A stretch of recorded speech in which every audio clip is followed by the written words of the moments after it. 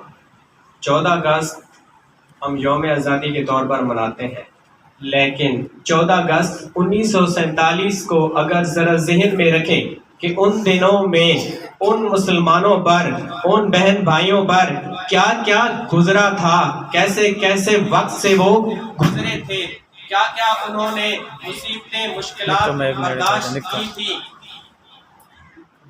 لاکھوں کروڑوں مسلمان ان دنوں میں شہید ہوئے، جوان بچیوں کی، بہنوں کی، بیٹیوں کی عزتیں تار تار ہوئی۔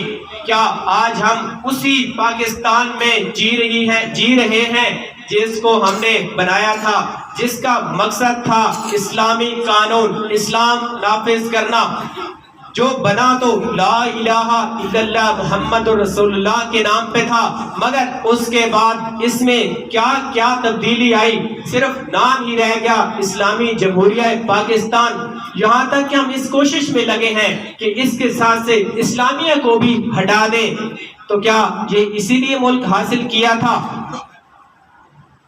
میرا پاکستان تیرا پاکستان، میرا قانون تیرا قانون۔ اگر اس سب کی بجائے ہم یہ کہیں کہ ہم وہ قانون کیوں نہ لائیں جس کے لیے اس کو بنایا گیا تھا، جس مقصد کے لیے یہ ملک بنا تھا، ہمیں تو وہ قانون قائم کرنے چاہیے تاکہ اس کے ذریعے سے اس ملک میں امن آئے، ترقی ہو اور ہماری عزتیں محفوظ رہیں، ہم یہاں پر خوشحال رہیں۔ ویسے تو ہم سب کنٹیننٹ برِ صغیر میں بھی زندگی گزار رہے تھے، کیا تھا؟ برطانیہ کی غلامی تھی، ہم انگریزوں کے غلام تھے۔ اب کیا ہوا؟ ہم اپنوں کے غلام ہو گئے ہیں، کیونکہ کچھ بڑی بڑی شخصیات وہ ان کی غلام ہے اور باقی پوری قوم ان کی غلام ہے۔ ہم یہ چاہتے ہیں کہ یہ پارٹی اچھی ہے، یہ مسلک اچھا ہے، یہ مذہب اچھا ہے، یہ چیزیں اچھی ہیں۔ ہم یہ کیوں نہیں سوچتے کہ ہم پاکستانی بن کر سوچیں تاکہ پاکستان کی ترقی میں ہم اپنے حصہ کا کردار ادا کر سکیں۔ 14 اگست کو موٹر سائیکل سے سلنسر اتار کر، گلیوں میں ترانے بجا کر، جھنڈیاں لگا کر، شور شرابے مچا کر، گانے لگا کر یہ منانا 14 اگست کا مقصد نہیں ہے، بالکل بھی نہیں ہے۔ تجدید ہے، عہد ہے ان لوگوں کے ساتھ کہ آپ نے جو قربانیاں دی تھی، اپنی عزتیں گنوائی تھی، ہم اس پاکستان کے ساتھ چلنا چاہتے ہیں، وہاں پر ہم چلیں گے۔ لیکن کیا ہوا کہ ہم اسے بھول گئے، وہ سب بھول گئے، اور یہاں پر سارا سسٹم ہی غلامی میں گزر رہا ہے۔ ہمیں چاہیے کہ ہم اپنے حصے کا کردار ادا کریں، اپنے اخلاق، نرمی، مسکراہٹ، اپنے آپ کو ٹھیک کریں تاکہ دوسروں کے سامنے جب ہم پیش ہوں تو ہمیں دوسرا کہے کہ واقعی اچھا ہے۔ جو ہمیں اچھا لگتا ہے ہم وہ کرنے کی کوشش نہ کریں، بلکہ ہم وہ کرنے کی کوشش کریں جو شریعت کے مطابق ہو، جو پاکستان کے فائدے کے لیے ہو، تب تو ٹھیک ہے۔ کیونکہ ایک دن اپنے رب تعالیٰ کو بھی منہ دکھانا ہے کہ ہم جو زندگی گزار کے ہیں صرف اپنے مقصد کے لیے گزار کے ہیں۔ اس سے پیسہ آتا ہے، مال آتا ہے، دولت آتی ہے، ساری چیزیں آتی ہیں، لیکن صرف اس مقصد کے لیے زندگی گزارنی چاہیے یا نہیں؟ یہ جو آج تقریب منعقد کی گئی ہے 14 اگست کے حوالے سے، اس میں ایک پہلو تو 14 اگست کا اسے میں نے کچھ تھوڑا سا ریت کے دانے برابر ٹچ کرنے کی کوشش کی۔ باقی دوسرا جو حصہ ہے وہ ہے مدارس، چونکہ ہم ایک مدرسے والے ہیں، اور مدرسے کا کل مجھ سے ایک سوال ہوا، میں جھنڈے لینے گیا تو سوال پوچھا، سر آپ کیا کرتے ہیں جھنڈے کو؟ آپ تو تسبیح ٹوپی والے ہیں، آپ کا اس سے کیا لینا دینا؟ تو کیا لوگوں کی سوچ یہی ہے کہ ہم لوگ صرف اس طرف والے ہیں، پاکستان سے ہمارا کوئی تعلق نہیں ہے؟ حالانکہ حقیقت یہ ہے، ذرا سوچیں کہ ہم لوگوں کی نسبت جو مدرسہ سے ٹچ لوگ ہیں ان کی نسبت یہ شروع کہاں سے ہوا؟ آپ صلی اللہ علیہ وآلہ وسلم نے صفا چبوترا، یعنی عربی کا لفظ صفا، اردو میں چبوترا، وہاں پر صحابہ کرام رضی اللہ تعالیٰ عنہ کو تعلیم دی، قرآن سکھایا، حدیث سکھائی، وہاں سے شروع ہوا۔ اور ہم اس کی، آپ لوگ سمجھتے ہیں نا کہ آپ کی نسبت کہاں کہاں بڑے لوگوں سے ٹچ ہوتی ہے، خاندانی طور پہ آپ سوچتے ہیں نا کہ میرا خاندان تو نسبتاً بہت بڑا ہے،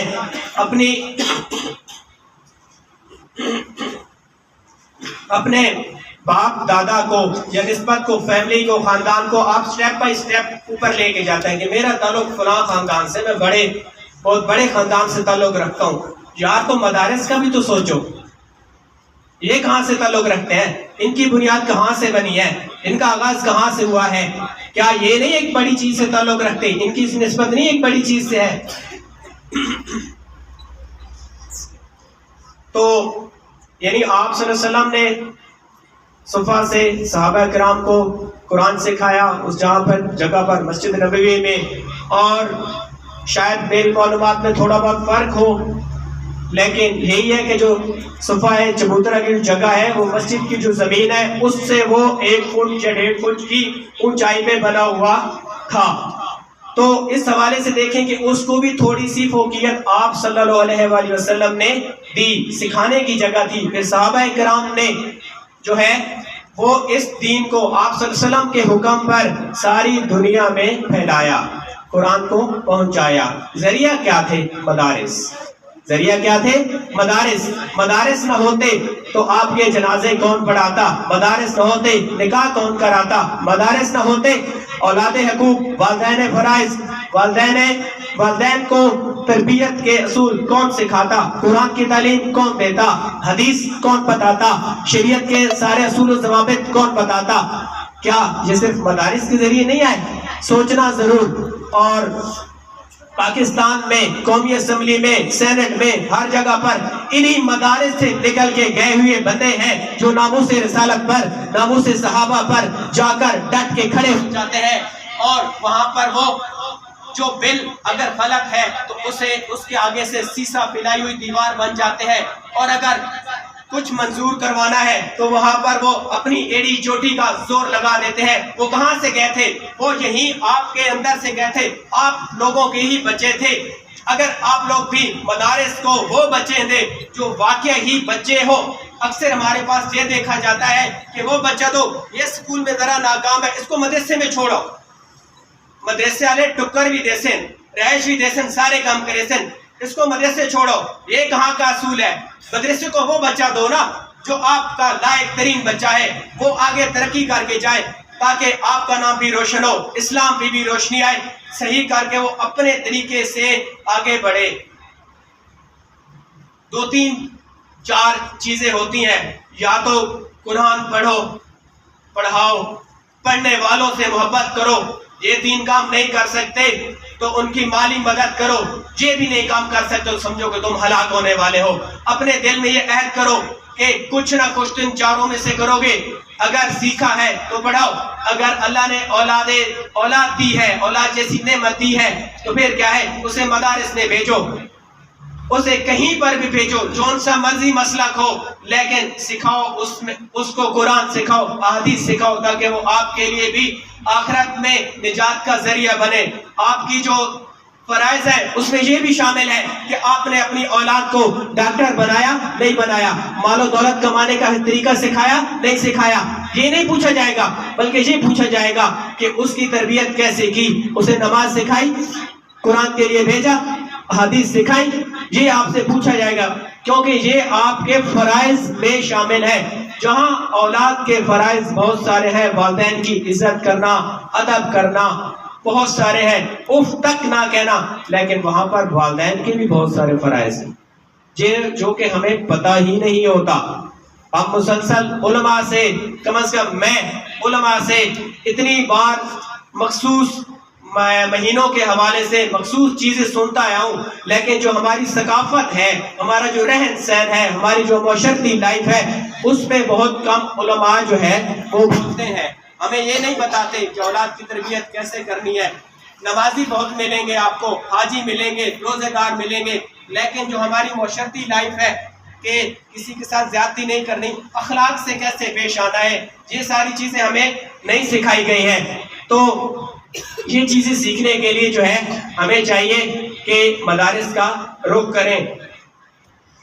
ہمارے پچھلے سال کے پروگرام 14 اگست جو 2022 میں ہوا تھا، اس وقت ہم نے اس کا آغاز کیا تھا، کل کوئی 14-15 بچے ہمارے پاس تھے۔ پھر کچھ لوگوں نے ہمارے ساتھ تعاون کیا، مالی نہیں، بچوں کے ساتھ، بچوں والا تعاون جو مالی سے زیادہ اہمیت رکھتا ہے، وہ بھی کیا ہوگا، کرتے بھی ہیں، کر رہے بھی ہیں، کرتے بھی رہیں گے۔ لیکن پھر ہماری الحمدللہ اب 50 سے اوپر بچے ہمارے پاس ہیں۔ اگر ہم آہستہ آہستہ اس طرح بڑھتے رہیں تو یہ جو مدرسہ ہے، جو ایک بار بالکل غیر آباد ہو گیا تھا، تعمیر کی وجہ سے مسجد شہید کی گئی، رہائش نہیں تھی، اس وجہ سے اب دوبارہ جو ہے مفتی صاحب اپنی بھرپور کوشش کر رہے ہیں کہ اس کو دوبارہ سے اس پرانے لائیں جہاں پر سینکڑوں کے حساب سے طالب علم ہوں اور یہاں سے بچے حفظ کر کے جائیں، کتابیں پڑھیں، ساری چیزیں ہوں، اور ساتھ ساتھ سکول کو جو ہے وہ ٹچ کر دیا کہ بہت سارے لوگ ہیں وہ چاہتے ہیں کہ ہمارا بچہ دنیاوی تعلیم بھی سیکھے تاکہ وہ باہر نکلے تو کم از کم اسے انگلش آتی ہو، سمجھنی آتی ہو، بولنی آتی ہو، یہ ساری چیزیں ہیں۔ تو ہم اپنی طرف سے پوری کوشش کر رہے ہیں کہ آپ کی بھرپور طریقے سے خدمت کر سکیں۔ ابھی ہمارے پاس تقریباً 52 بچے ہیں، جن میں سے 12 بچے حفظ کر رہے ہیں۔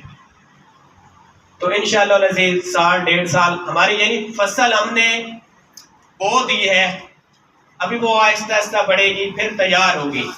فوراً سے تو کچھ نہیں ہوتا، تھوڑا ٹائم ضرور لگے گا، لیکن انشاءاللہ بہت جلد جو ہے یہاں یہ بھی پروگرام ہوگا کہ آج دستار بندی ہو رہی ہے حفاظ کرام کی، اور ان کے والدین کے سر فخر سے بلند ہوں گے جن کے بچے یہاں پر پڑھ رہے ہوں گے، جنہوں نے حفظ کیا ہوگا۔ تو آپ سب سے گزارش ہے، ٹائم آپ کا بہت لے لیا، منع بھی کیا ہوا تھا سر نے کہ بس 5-6 منٹ لینے ہیں، لیکن معذرت گرمی ہے اس وجہ سے ان کو زیادہ نہیں بٹھانا ہے۔ گزارش یہی ہے آخر میں کہ کم از کم اپنی اولاد میں سے بہتر تو یہ ہے کہ سب کو دین کے راستے پہ لگائیں، لیکن نہ بھی کریں تو کم از کم ایک بچہ ضرور کسی نہ کسی مدرسے میں تعلیم کے لیے ضرور بھیجیں، تاکہ کچھ بھی نہ ہو تو وہ آخرت میں آپ کے لیے نجات کا ذریعہ بنے۔ شکریہ، جزاک اللہ۔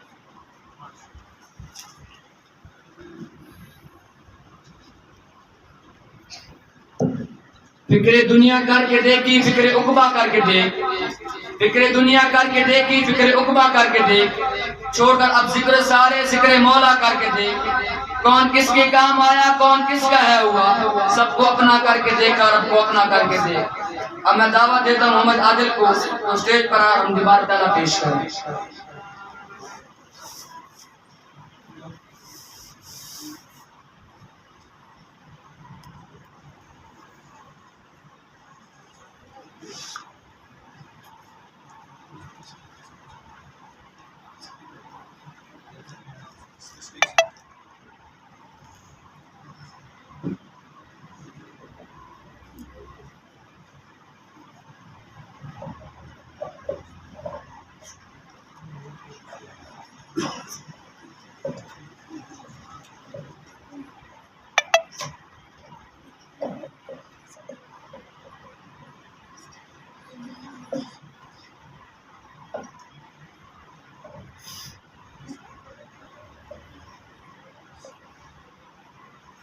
Assalamu alaikum.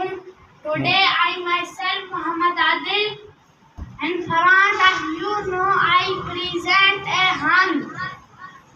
گر وقت آ پڑا ہے مایوس کیوں کھڑا ہے، اللہ بہت بڑا ہے، اللہ بہت بڑا ہے،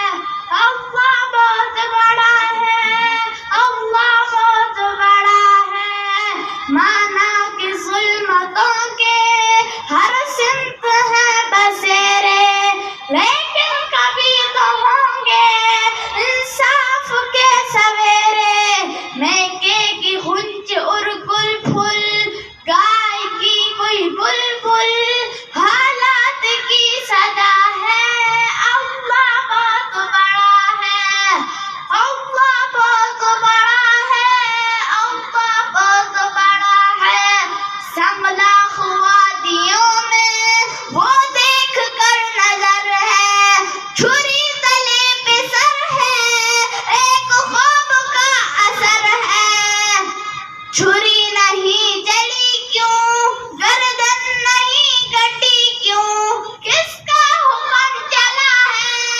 اللہ بہت بڑا ہے، اللہ بہت بڑا ہے، اللہ بہت بڑا ہے، اللہ بہت بڑا ہے۔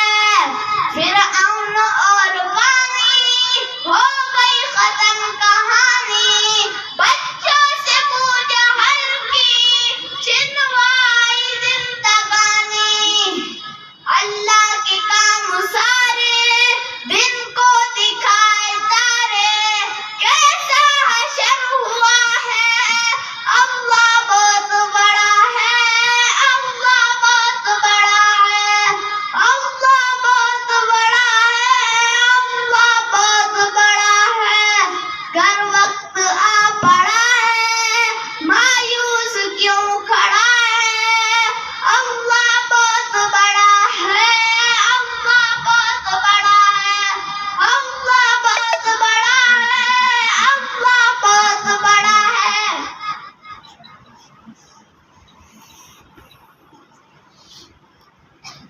پتھر تو نہیں ہوں کہ میں لب اپنے نہ کھولوں، پتھر تو نہیں ہوں کہ میں لب اپنے نہ کھولوں، گر منہ میں زباں ہے تو بتا کیسے نہ بولوں۔ معزز حاضرین، ہونٹ، الفاظ اور زباں کو اگر ایک صاحب کمال ہستی کا ساتھ آ جائے تو تینوں اجزاء ایک شعلہ نما تقریر کا روپ دھار لیتے ہیں۔ یہ وہ عظیم لوگ ہوتے ہیں جو انگلی تھام کر ہمیں کامیابی کی جگمگاتی درفشاں اور تابندہ راہ دکھاتے ہیں۔ اب میں نہایت ادب سے انتہائی واجب الاحترام استاد محترم مفتی امان اللہ صاحب سے گزارش کرتا ہوں کہ اسٹیج پر آئیں اور اپنے خیالات کا اظہار فرمائیں۔ سب کا خود سب پہ میں کی تقریر کر رہی تھی منہ نیڑ کا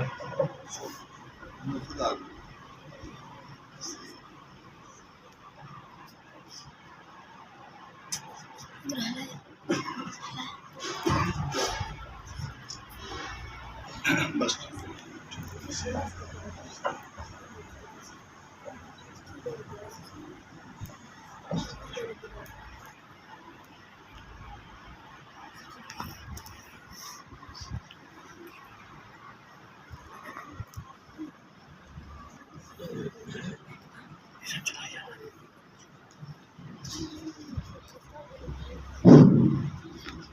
ان الحمد للہ والشکر للہ الحمد للہ والصلاة والسلام علی من لا نبی بعد اما بعد اعوذ باللہ من الشیطان الرجیم بسم اللہ الرحمن الرحیم لئن شکرتم لازیدنکم صدق اللہ العظیم۔ میرے محترم سامعین کرام، آج 14 اگست ہے 2023۔ اس حوالے سے آپ نے بچوں کے ملی نغمے، حمد و نعت، تقاریر سماعت کی ہیں۔ یہ ملک پاکستان، اس کی مثال ایک گھر کی ہے۔ ہمارے ذہنوں میں گھر کا تصور اپنے گھروں کے اعتبار سے ہے، کوئی کنال کا ہے، کوئی آدھی کنال کا ہے، کسی کا بڑا ہے 4 کنال کا ہوگا۔ یہ ایک چھوٹا تصور ہے۔ یہ پورا جو ملک ہے یہ ہمارا گھر ہے، جس کی جنوب کے اندر سرات بحر عرب کے ساتھ ملتی ہے، مشرق میں ہندوستان کے ساتھ، مغرب میں ایران و افغانستان کے ساتھ، اور شمال میں چائنا کے ساتھ ملتی ہے۔ یہ طول و عرض اس کا بہت پھیلا ہوا ہے، اور یہ عظیم ملک ہمیں حاصل کیسے ہوا؟ اس کی ایک بڑی داستان ہے، لیکن داستان بنانے والے اپنی قبروں میں پہنچ گئے۔ آج یہاں خوشیوں کے شامیانے بجانے والوں کو پتہ نہیں کہ یہ قربانیاں تھیں کن کی۔ بہت ساری ایسے لوگ گزرے ہیں جن کا اسکرین کے اوپر نام نہیں ہے. آج سراسی صاحب کی جو باتیں تھی اس کے اندر پھر میں نے کہا چلو اس حوالے سے ایک بات عرض کر دوں. ہمارے سامنے کچھ لوگ ہیں جن کا زیادہ نام لیا جاتا ہے. ہم سمجھتے ہیں کہ ان کے کارنامے ہیں، صرف ان کے کارنامے نہیں ہیں. سب سے پہلے جب انگریز یہاں پر آیا تو انگریز نے اتنی محنت کی ہندوستان کی دھرتی پر. آیا تو وہ کاروبار کے حساب سے تھا، لیکن اس نے مسلمانوں کے نظریات کے اوپر بھی حملہ شروع کر دیا. اور پھر ایک وقت ہندوستان کی سرزمین پر ایسا، یار آپ پاس کھڑے ہو کر اس کو ٹھیک کرو، ادھر ہی کھڑے رہو. جی ہمارا سپیکر جو ہے وہ سادہ سپیکر ہے مسجد کا، اور یہ تھا ذرا شوشا والا، اس کا اشر تو دیکھ رہے ہیں آپ لوگ. یہاں ہندوستان کے اندر برطانیہ کا عیسائیوں کا پادری آیا اور اس نے مسلمانوں کو چیلنج کیا، فنڈر نے، کہ مسلمانوں تم کہتے ہو کہ ہم مسلمان ہیں اور ہماری کتاب سچی کتاب ہے قرآن مجید، جہاں سے یہ ابتدا بڑھ رہی ہے انگریز کو بھگانے کی اور پاکستان کی آزادی کی. لہذا اگر تم سچے ہو تو تم اپنی کتاب کو آگ میں ڈالو، میں بھی اپنی کتاب کو آگ میں ڈالتا ہوں، اور جس کی کتاب آگ میں جل جائے گی اس کا مطلب جھوٹا ہوگا، اور جس کی کتاب بچ جائے گی اس کا مطلب سچا ہوگا. اس نے پورے ہندوستان کے اندر چیلنج کیا اور مسلمان بڑے پریشان. اور اس شیطان آدم نے ایک خاص قسم کا مصالحہ انجیل کے اوپر لگایا ہوا تھا، اور جب وہ آگ میں ڈالتا تو اس مصالحے کی وجہ سے وہ نہ جلتی. مسلمانوں کو کہتا کہ نہیں تم جھوٹے ہو، اور اس کا چیلنج قبول کرنے کے لیے کوئی تیار نہیں تھا. مسلمان بڑے پریشان تھے کیا کریں. اور صرف جب وہ چیلنج کرتا تھا، وہ اکیلا نہیں ہے تو پوری حکومتی طاقت انگریز کی اس کے پیچھے تھی. تو ایک مرد مجاہد نے اس کو للکارا جس کا نام ہے مولانا عبد الرحمن کیرانوی. اگر آپ تاریخ اٹھائیں، اس نے اس کے مناظرے کے چیلنج کو قبول کیا اور اس نے کہا کہ ٹھیک ہے مناظرہ کرتے ہیں لیکن کتاب نہیں جائے گی. آپ بھی آگ میں چھلانگ لگائیں، میں بھی آگ میں چھلانگ لگاتا ہوں. آپ بھی آگ میں چھلانگ لگائیں، چھلانگ آگ کے اندر میں بھی لگاتا ہوں. جو جل گیا اس کا مطلب جھوٹا، جو بچ گیا اس کا مطلب سچا. اور دو آدمی، ایک مولانا عبد الرحمن کیرانوی اور ایک ان کے ساتھ ایک تاجر تھے، پوری انگریز حکومت ایک طرف اور انہوں نے چیلنج کیا، اور 3 دن کا مناظرہ اس سے بھی کم وقت کے اندر ہندوستان کے اندر فنڈر کے ساتھ ہوا، اور وہ لاجواب ہو گیا. اور ہندوستان کے اندر پہلی بغاوت کھڑی ہوئی انگریز کے خلاف.